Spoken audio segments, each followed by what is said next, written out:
Hello guys, today we have another Wi-Fi battle here against another guy from Smogon. JoeVega is his name. And I'll just pop up the battle vid menu. My video.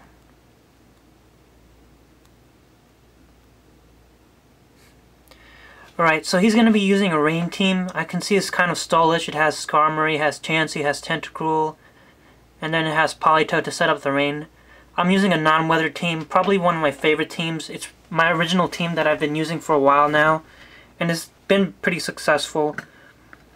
Kind of some weird sets on my end, but hey, sometimes weird sets wins you games. So let's go right into the battle. Threats on his end and potential leads. I think he's probably going to lead off with his Politoed, just to get his rain up, you know, because it benefits pretty much his entire team.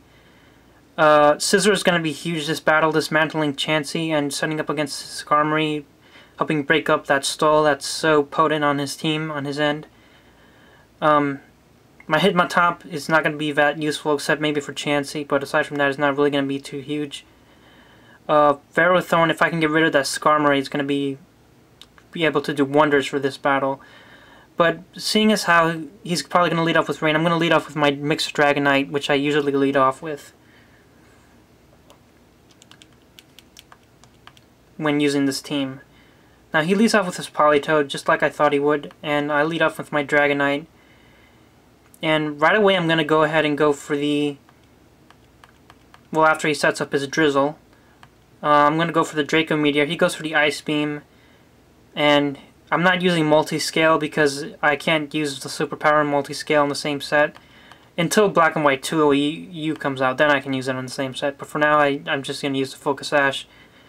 And I'm going to go for the Draco Meteor. It does a really nice chunk of damage to that Politoed. Now I'm going to go for my Extreme Speed to attempt to finish it off. But I'm thinking he's running a 252 HP Politoed set with maybe a Choice Specs, because that, he still lived it. And he takes out my Dragonite. Now that his foe is weak, my foe is weak, I'm going to go into my Ferrothorn to try to finish it off with a Power Whip. But he's going to switch out into his Skarmory to take anything, pretty much anything my Ferrothorn wanted to go for. I should have gone for the Stealth Rocks, but he does carry a Rapid Spinner, so I thought it would be more useful to go for the Power Whip early on. I switch out, and I go out into my Hydreigon, who I know I can Fire Blast this thing to no end, but he just goes for the Whirlwind. I'm not sure why he would do that, but I'm sure he had a pretty good reason for doing that. Maybe he thought I would set up Curses early, even though Curse Ferrothorn is pretty uncommon in this meta. He goes for the Spikes, and I go for my Stealth Rocks, the only form of hazards I have on his team. But now I'm going to switch out, and then I'm going into my Hydreigon to once again try to do something against this Skarmory, because now that my Dragonite is gone, I can't Flamethrower it with my Dragonite, so I have to Fire Blast it with my Hydreigon. And he's going to switch out and go into his Tentacruel to take the said Fire type move, after taking a little bit of Stealth Rock damage, of course.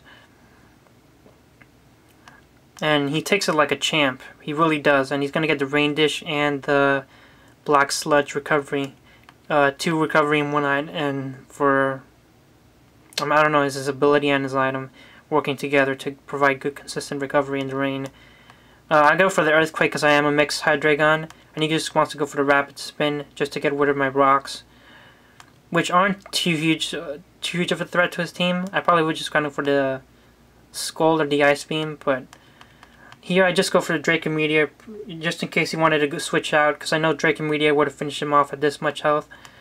And he's going to withdraw now, and he's going to go on to his Politoed as Death Fodder, as I go for my Earthquake, not wanting to overprotect.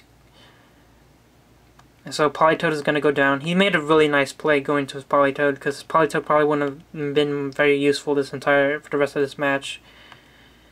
He goes on to his Scizor now, and I go for the Fire Blast. I think he wanted to probably predict me to switch out, so he went for the U-turn, but I'm not going to do that. I'm just going to go for the Fire Blast, and even in the rain, that's going to KO.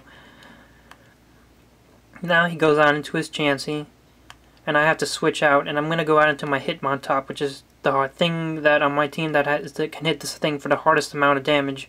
He's going to go for the Seismic Toss. do a pretty good amount of damage, but I'm just going to heal a little bit off with my leftovers right here. And I'm going to go for the close combat, knowing it can hit most of his team for some pretty good, decent amount of damage.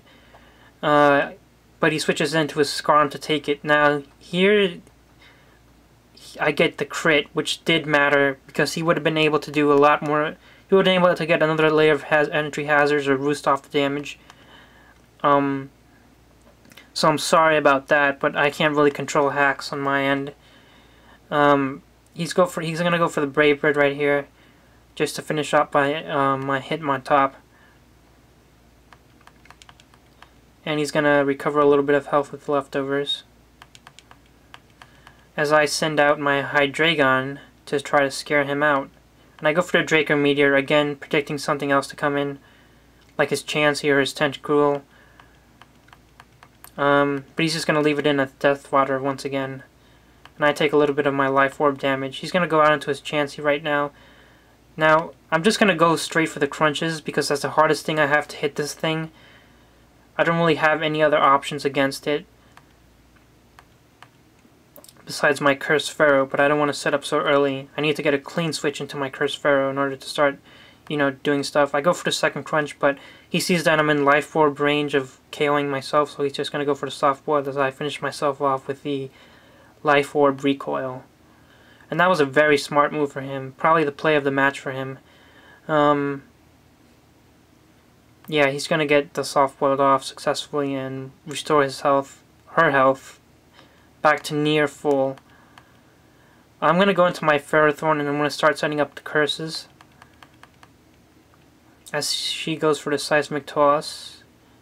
And my Iron Barbs are going to hurt her a little bit, which is going to be nice, because I can get some damage off that so my Scizor can pick it off later during the game. Go for the Curse, and for those of you who don't know, Curse also reduces my speed stat, so my Gyro Ball hits harder, not only from the attack boost from the speed, but from the speed drop as well. Here I just go for the Power Whip, because I know Chansey's pretty slow, and I'm pretty slow, so it's probably better to go out for the Power Whip to get the max amount of damage I can. She goes out into his Virizion, which doesn't take that as well as he probably might have wanted to take it, considering it is a resisted hit. He decides to go for the Calm Mind. I don't know why, because if he gone for the Focus Blast, seeing that it's a special set, it would have been able to take a limited amount of damage I would have been able to output on his team. But I guess he just thought he could live with Gyro Ball, but he can't after the Curse. I'm going to heal up a little bit of health with my leftovers. He's going to go out into his Tentacruel right now, and I know I can KO this thing with a Power Whip at this range. He's just going to go for the Protect, and yeah, he just goes for the Protect to heal some of his health back up, and I might try out Tentacruel after this battle, because it was just amazing Pokemon. He goes for the Scald, and he does get the burn. Funny how that works, you always want the burn, but I never get it, at least during the first few turns. It still does a pretty good amount of damage to him. Now here I know he's going to go for the Protect, so I'm just going to go ahead and go for another Curse as he goes for the Protect indeed. And I think I'm at neutral now because the burn cuts my attack in half. And I have 2 boosts up on this Ferrothorn, attack +2. But I'm at -2 speed, which means my Gyro Ball will still hit harder than if I had not accumulated any boosts. He's just going to go for the Skull because it's the only move that he has that can really damage my Ferrothorn. And I go for the Power Whip. I unfortunately miss. It happens sometimes. You miss Power Whip, you miss a move, and it kind of throws you off a little bit. But I'm just going to keep my head in the game and try to go for another one. He doesn't go for the Protect this turn. I guess maybe he felt a little bad for me or something. Or maybe he just didn't care and just wanted to go for the Scald. I don't know. Either way, I go for the Power Whip, and I do get the critical hit, which kind of makes up for the burn and the miss. Not both, just one. Yeah, so now he's going to go out into his last with it, which is his Chansey. And he's going to go for the Seismic Toss. And that's going to finish me off at this range.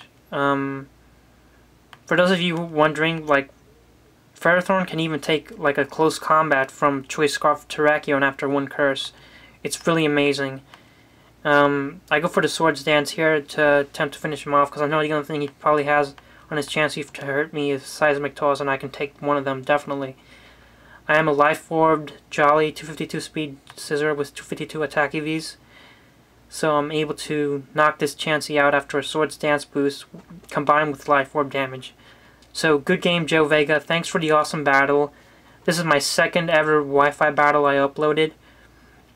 Again, I had tons of fun. Feel free to rate, comment, and subscribe. Tell me, like, give me an idea of some pokes you want to see in action. I'll definitely try to use them in my teams. And with that, I bid you adieu. See you guys.